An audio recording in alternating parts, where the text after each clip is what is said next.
Hi, I'm Diana Giselle Yanez, host of Highly Sensitive Money. I'm a money coach, certified financial planner, and a highly sensitive person who brings money and social justice together. If you're someone who feels deeply, can endlessly think through how one decision affects everything else, or has ever struggled with all the things that traditional financial thinking leaves out, you're in the right place. In this show, I chat with highly sensitive people on how they handle their money, and with money experts on how they cultivate social justice in their work. Questions? Please go to allthecolors.net and schedule a free 30-minute call.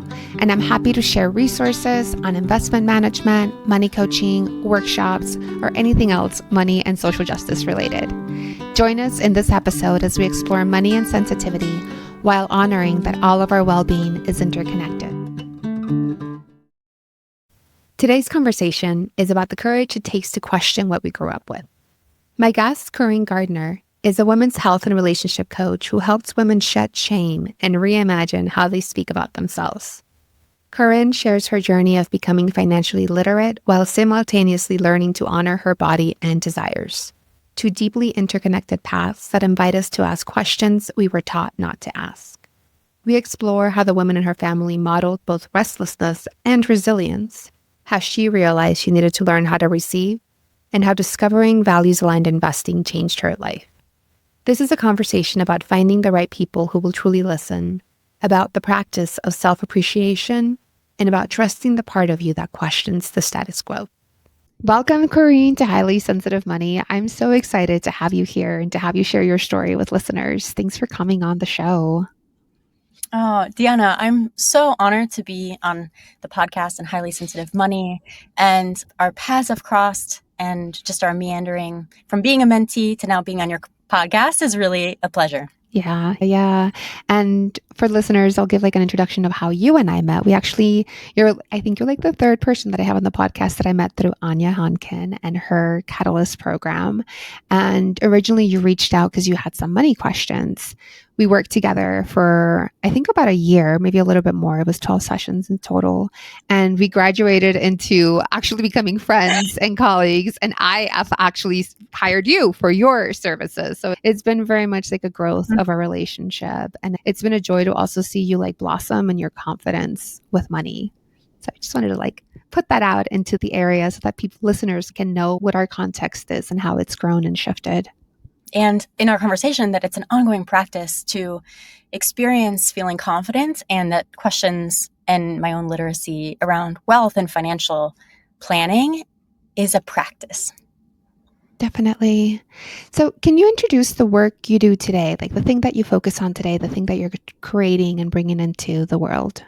So you had mentioned Anya Hankin, and I've really enjoyed facilitating connection and in-person conversations with women. So the work that I offer really roots in encouraging and coaching women to trust in their voices and navigating self-advocacy in relationships and in-person or telemedicine self-advocacy, where conversations can be really hurried and muddled and confusing. The path that I've taken has been really meaningful and nonlinear. And to preface, when I highlight that I mentor or coach other women, anything that I'm offering is something that I am navigating in life, or I've been trying to learn in liberating and experiencing a deeper understanding to create more alignment in my own life and to facilitate conversations for women to pause and clarify for themselves what feels misaligned or aligned, to be honest with ourselves, and then to be vulnerable and navigate how to also communicate with someone else. Yes. And you're talking about the medical field, right? Where conversations can feel hurried and muddled and sometimes very life or death. And I see that too in the investment world and the money world, where I was speaking with someone earlier today, and she was sharing that her experience of this advisor talking like gobbledygook at her, right? And her asking a question, wanting to understand. And then this advisor would again respond with more information that she was not understanding, and just like the level of frustration and disempowerment that people can feel. And I know that you help people navigate that in the medical field and their sexual well-being and in a couple of different areas. And another thing that I want to highlight is that you're talking about like your own lived experience and that of like people who are close to you and bringing it to the wider world. And that makes me think very much to the fractal nature of healing. That as you, as an individual component, become more resourced, more healed, you are inevitably affecting and changing everyone around you. Mm-hmm. And in medicine and in the financial or traditional financial world, there's so much jargon, and experts present themselves as being the resource, or there's a distance. There's often a distance. And in medicine, when I had worked as a nurse and a critical care nurse, the language or relationship to patients as if people who are asking questions are medically illiterate really repeated and surfaced. And then I'd found that in conversations with wealth advisors who I was speaking to and trying to clarify fundamental wealth and investing questions with for a long time, created a power dynamic rather than a partnership or relationship for someone to trust in their own agency and ultimately be the decision maker with more support. Yes, it's like it's good to have experts, it's good to have guides, and yet I think it's always best when those experts, those guides also listen to our own lived experience. Mm-hmm. So let's dive into a pretty meaty topic. I would love for you to share with listeners the financial background of your childhood and how it's affected the work that you do today. So growing up, my impression and relationship or my money story was complex because I grew up spending a lot of time with a beloved bonus grandma, someone who my siblings and I spent a lot of time with. And Pat, or Grandma Pat, had been our paternal grandparents' cleaner. So we would go to her home, and Pat lives in a trailer park, and Pat embodies someone who I could go to and ask candid questions to and really be seen, like really ask her anything that came across as confusing or muddled or things that I was observing at home, and talk to her and really break down complex questions and things that I was observing in my nuclear family with a woman who I saw as self-sufficient and really full of gratitude for the livelihood she was creating, cleaning homes. And in my nuclear family, and then specifically on my dad's side, women who I observed when they would talk about their relationship to work or money and spending was often secretive and muddled in shame. And then I had the impression growing up that women in power, whether they worked to bring in a double income or had entrepreneurial business visions that they shared, were criticized. And women, my mom and aunts who were really supportive and chose to stay home raising kids, experienced conflicting messages around money and had amazing competence navigating money or running the finances of family businesses. But on multiple occasions, when I overheard how men were talking about innovation or talking about investing, women in my family were organizing the house, cooking, cleaning, really busy, and weren't really included in conversations around investing or business. And I also had this impression from women in my family who I would go ask about investing or how to create a life first business and a livelihood, that women were often undermining their brilliance and their expertise and secretive about how they were spending and undervaluing what they brought to the family, even if it's monetary or the value of really creating a sense of safety in a home. Yeah, and that just must have been such a dissonance, right? Between seeing Pat, seeing her be self-fulfilled and taking care of herself, but having less financial means, and then seeing the women in your family have to be secretive about any earning and also spending, because I know that's something you shared as we were preparing for this interview, was that the men criticized the spending of the women, even though the women didn't have any income and the women were spending it often on the family itself. Very like confusing double standard.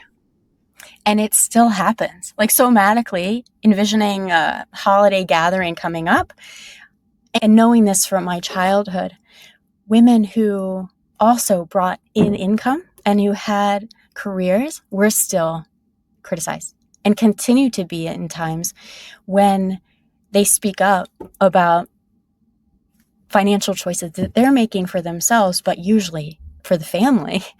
And just observing that dynamic and seeing women model restlessness and I think a sense of chronic doing and overgiving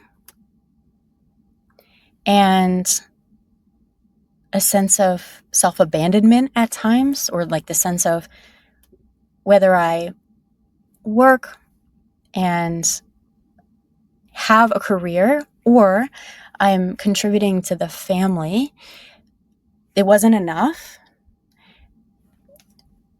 And then in contrast to seeing someone like a model figure, Pat, who was able to meet her basic needs and be an example to me of someone who had enough or was able to experience embodiment, really, or rest and see deep appreciation in simple things. And this brings me to one of the main topics that you pointed out, which is all about receiving as a skill. Right? Well, it stems from conversations with Pat that were really influential. And she had 4 kids by her early 30s. And then she was a widow. And growing up, as I was reflecting on this, we would watch this Canadian sex educator show called Sex with Sue. And so there was like in these conversations and hearing, just being able to know that someone could continue her own learning and that the space was open and I could ask questions without receiving judgment, created a pathway for knowing there was a go-to who I could ask anything when I was embarrassed or ashamed or didn't know. And that becomes a pathway for actualization and human potential, which I want to bring back into our coaching. And it really relates to like seeing the busyness and the overgiving that women in my family modeled was subconsciously and even unknowingly showing me that women were expected to give, and receiving came with expectations. Or asking and clarifying any need came with criticism. It's the message that I had picked up. And how does this contrast to the way that you saw men give and receive? It's nuanced, and I'd highlight that my dad and brother, I think, have evolved a lot in conversations and shaping conversations that are also really inclusive of all kinds of people. When I'd grown up and my parents hosted dinners and conversations with people from varying socioeconomic classes and hosting people from around the world with different backgrounds from different countries, and creating a really honoring space for people to really talk about anything. And in extended family, I observed growing up and still have this impression where men who have created generational wealth for their families have unapologetically worked in a really extractive way. And are oddly proud to have led businesses or been executives in businesses where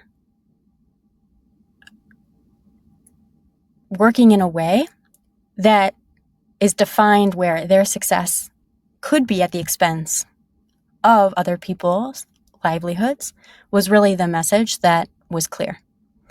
And in conversations, in family reunions or dinners with extended family, the conversations around innovation, investing, and business were male-centric, and I saw models of male financial advisors that looked the same and really reinforced at the time the path to create wealth is extractive or requires an MBA and looks a certain way. And it's not that the path to create wealth wasn't an option for me. And it really was encouraged. I experienced a rejection, like I knowingly and consciously rejected money and receiving or feeling safe with money when I associated money and being able to acknowledge money and being well-resourced, safety and presence, and the ability to be an agency in one's choice. So what I'm hearing is that you saw this, and we often see this unconsciously, right? And as both of us are highly sensitive, and as highly sensitives, it's like we see all of the context. So it's not like it was one-sided, right? There were no conversations that were really one-sided. There were always like nuances below them. But one thing that you did see really clearly is that the wealth generators that you saw around you growing up were very extractive in their practices. And a part of you, and you said it was conscious, but I wonder as a child, it may have been unconscious, that a part of you rejected it and said, if that's the way to make money, I'm not going to make money. Yeah. And as a child, the energy and the real emotion is feeling scared to ask questions to uncles who I observed criticizing the women in my family, or asking clarifying questions with confidence to receive a financial education, knowing, for example, that I could censor or filter my questions, and that I really was like walking on eggshells if I were to ask why or ask more about how the business or the structure of some of these extractive companies worked, and knowing extended family who, I'll say admirably, have created wealth in a way that aligns for them. And that's in the plastics industry. And then that's also in private equity and strategic consulting and guiding through big layoffs. Like, that's a part of business strategy that I don't need to judge. I was just looking for a different way. And growing up, I emotionally and energetically censored myself, feeling like the people who were closest to me were talking about innovation, business, wealth, money, and how to step into a fulfilling livelihood, were pushing and emphasizing that I work in corporate.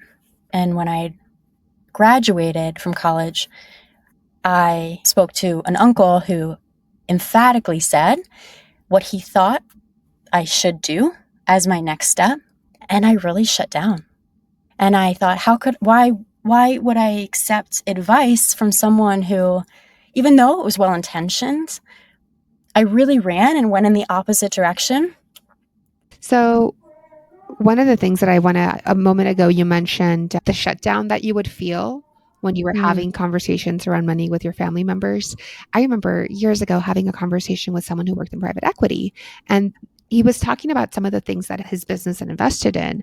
And I asked him about what's the impact on like the people that work there? What's the impact on the natural resources? What's the impact on like a couple of different things. And he looked at me with like a blank face and said, "Oh, those are externalities."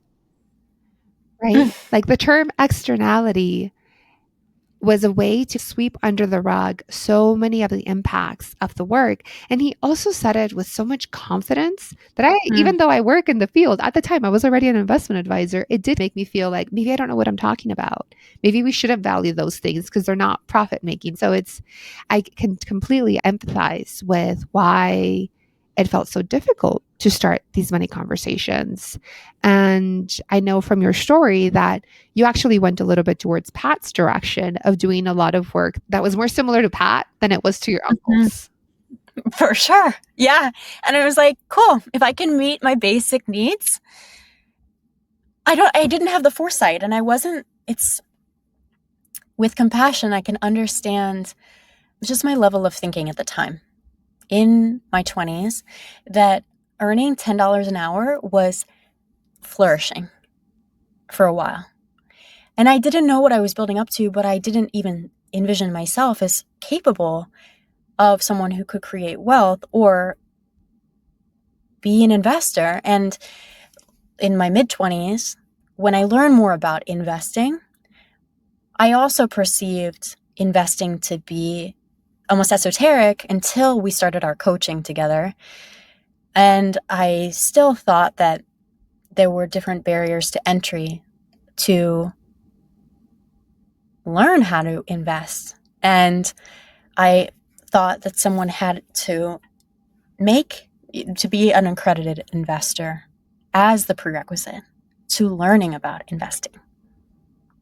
Okay, it's kind of like you had to run a marathon in order to get to do like a physical with a doctor, like the first entry level. And I'm bringing in some of your story because it's fascinating. Can you talk about how Mackenzie Scott was a turning point for you? Yeah, so I was in grad school training to be a nurse, and I was considering one position in Virginia to start working, and it paid $10 an hour or something. And I listened to my gut and realized, actually, at that time, when I was in my late 20s, I just listened to my intuition. I thought, actually, I really want to wait and pause and just focus on training as a nurse for some time. So I declined that position. It actually felt misaligned, and I waited. And so about 5 months later, I came across a healthcare architecture firm, and it's based in Boston, but they actually work on international projects from maternal health clinics and work in Latin America, Sub-Saharan Africa, and I reached out in the beginning of 2022 to consult and then plug in and bring my architecture background in. And then I started working with the architecture firm remotely while I was working and training as a nurse. And over the next year and a half, I was engaged in projects. I was working on build outs and fundraising and some schematic design of these international projects. And over our nursing school breaks, I would then go up to the office, and it was this really impactful meeting where I was a part of a project and in the architecture group's office and had prepared plans to present to the partner or the client who had come in from Nigeria. And I prefaced this because there was this contrast and really thinking about whose voices are welcomed in a table and in decision making. So I had been asked to prepare a presentation, and I dedicated days to prepare this. I was in the group's office and then about to head into a meeting, and a senior architect had said, "You don't need to come into the meeting. It's not important that you're there." So I was like taken aback and also doubted if I should go in. And then several colleagues and contemporaries encouraged me to go into the meeting.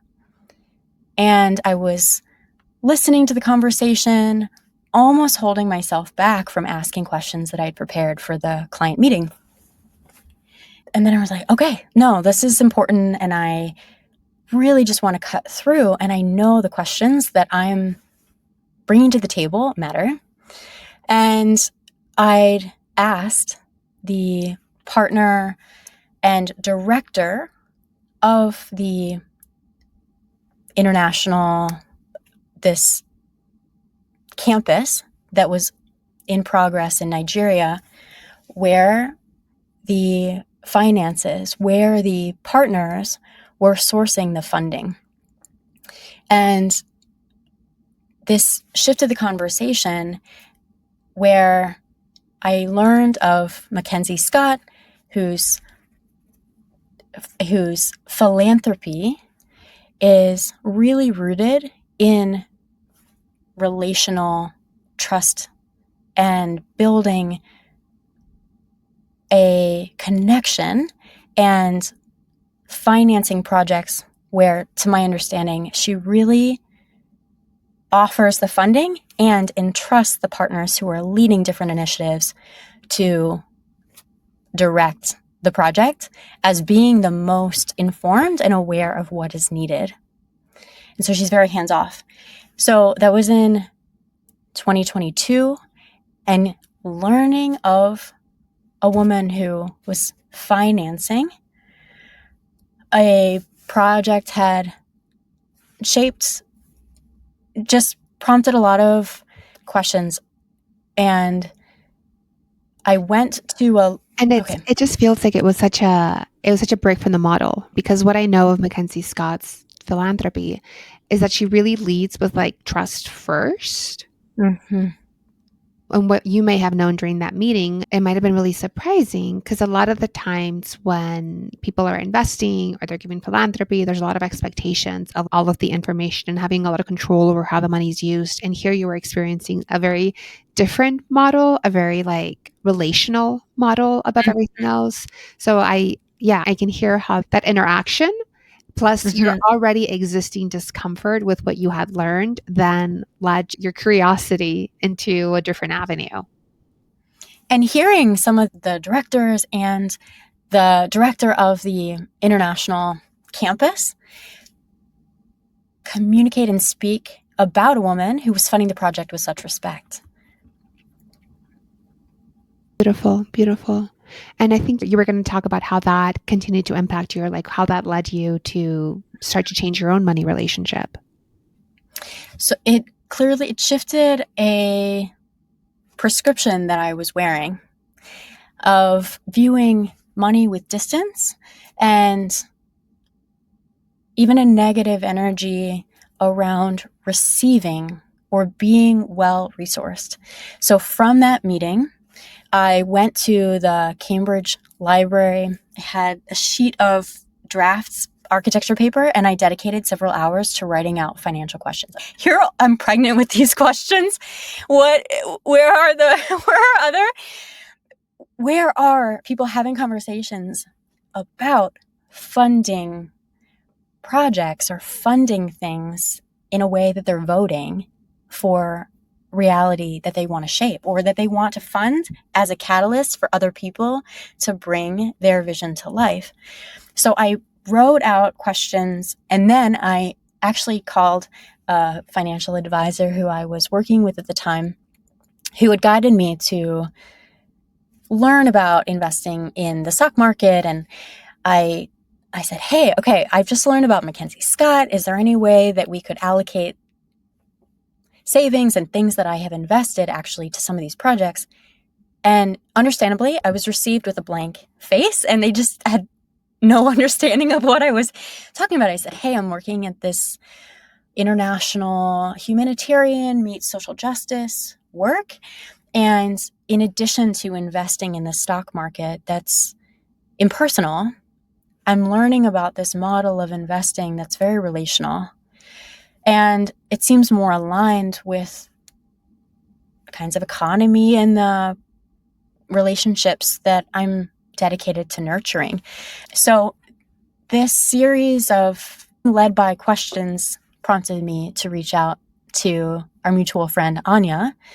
And I'd asked her, hey, do you know of any values-aligned investors? And I really thought I was making this concept up, but knowing Anya is so rooted in social justice and creating relationships and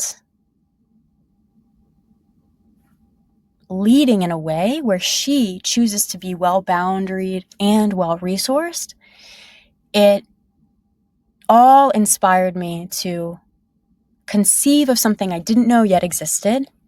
It led me to meeting you, and I was so taken aback that this is the intersection I was envisioning, and being able to shift and choose to work with another financial coach to complement the traditional or the advising I was receiving in a much more personal and embodied way did change my life.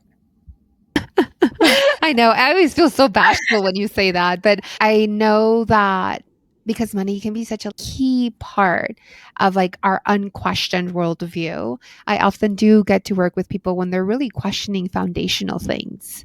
Because this questioned your experience of money, your experience of giving, your experience of what it is to be a woman.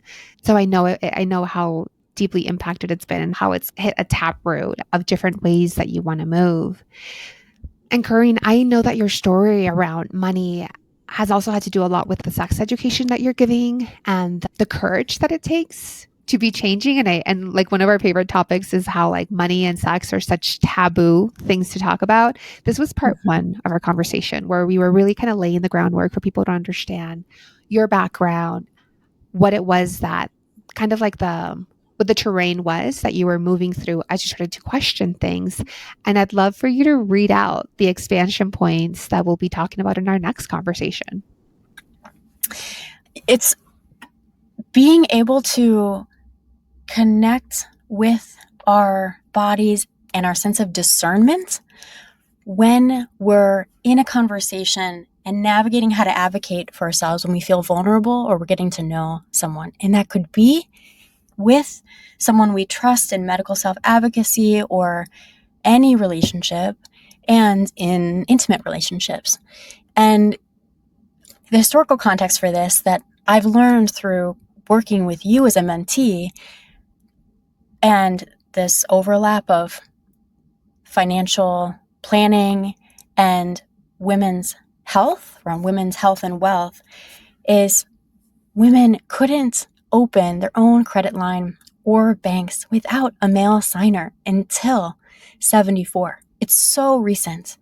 And through our coaching and then the work that I offer now, my intention is really just to disentangle the shame and the sense that women should feel competent in every conversation that they're navigating. And there are a lot of somatic nervous system patterns that are both passed down and challenging to navigate, particularly in real time or leading up to vulnerable conversations where I have, and other women understandably, go into a state of fight or flight or freeze. Yeah, definitely. And it's because these feelings, these topics can feel so charged. And like you're saying, they can feel so hard to stand in our own power. And some of the things that we'll talk about in our next recording are like the belief that I don't need money can often mask fear of receiving, visibility, or deservingness. We touched a little bit on this next point during our conversation today, but I'd love for us to dive in deeper into it of women frequently learning to earn rest through exhaustion, really needing to be exhausted before they allow themselves to rest, before we allow ourselves to rest. And that desire is not dangerous, that it's directional. The Inherent. desire. Yeah, go for it. Yeah, and to add what you're saying, I had this impression before we met that there was a lone wolf approach that I was taking to finances. Like I had to learn and teach myself before I could really go to someone who had more understanding and awareness. It was a lone wolf energy, even before I felt like I was worthy of receiving help. So finding aligned support and knowing we don't have to earn or wear every hat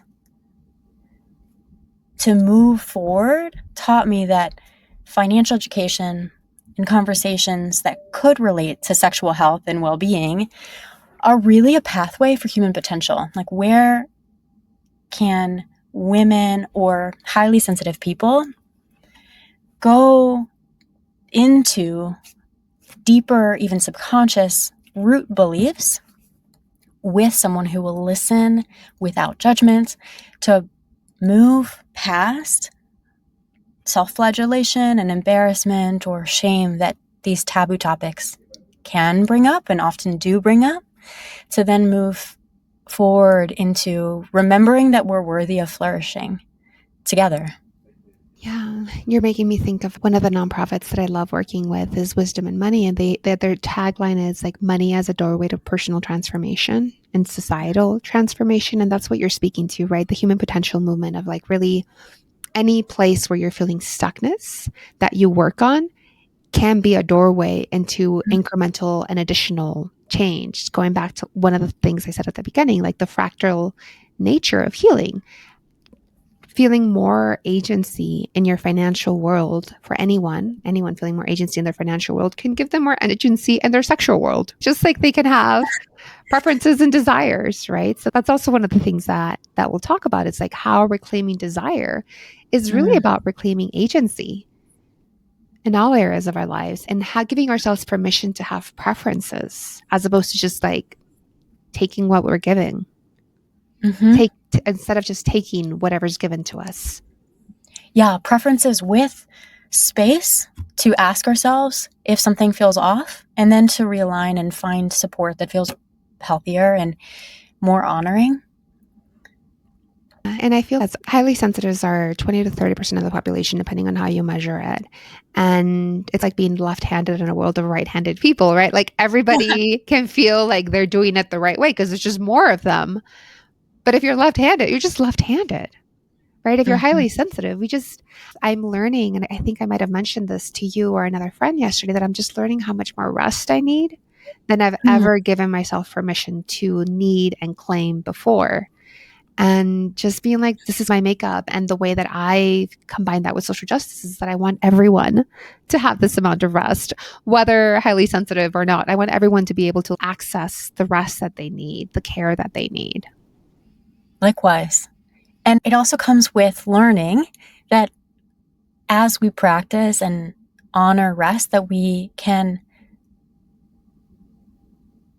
shift from having to qualify it or tell someone else why we're napping, or taking time to pause or unplug or be with people in person. And really briefly, I just want to soften and invite listeners or anyone to know that in our conversation here, the shift and growth that I've experienced by being a mentee and finding increasing confidence and a sense of joy or pleasure or confidence in becoming more financially literate, that I care to emphasize that someone else's path or finding a sense of calm or pleasure or freedom or support around financial empowerment, that, to be clear, that someone else shouldn't or just experience navigating these conversations with ease because I now experience more ease and calm, but just in one's own timing. And to encourage someone in any relationship or conversation, if you're receiving support, mentorship, to know you can always ask for another opinion and to continue finding someone who will listen and honor where you are to be able to ask anything.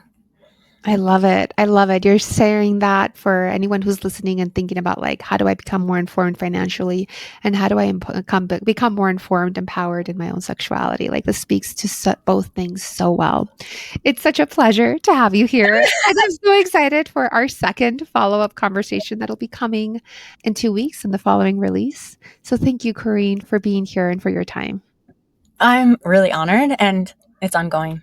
So grateful, Diana. In this conversation, Corinne talked about the ways that growing her courage with money has been a practice, not a destination.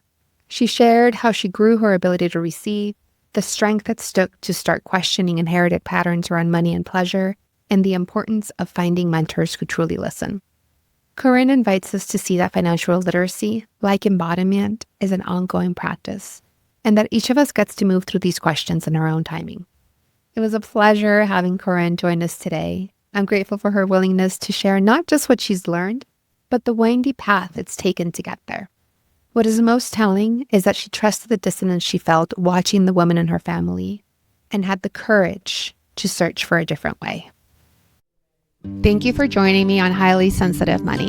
I'm Diana Giselle Yanez, and I hope this episode helped you see how money and sensitivity can work together while honoring our interconnected well-being. We have the power to create a system where everyone's needs are met because nature is abundant. If you found value in today's conversation, please take a moment to leave a review and share this episode with someone who could benefit. Your support helps this message reach more people navigating their own financial journeys. A thank you goes to Mike Schul for the music and Juan Antonio Nunez for producing.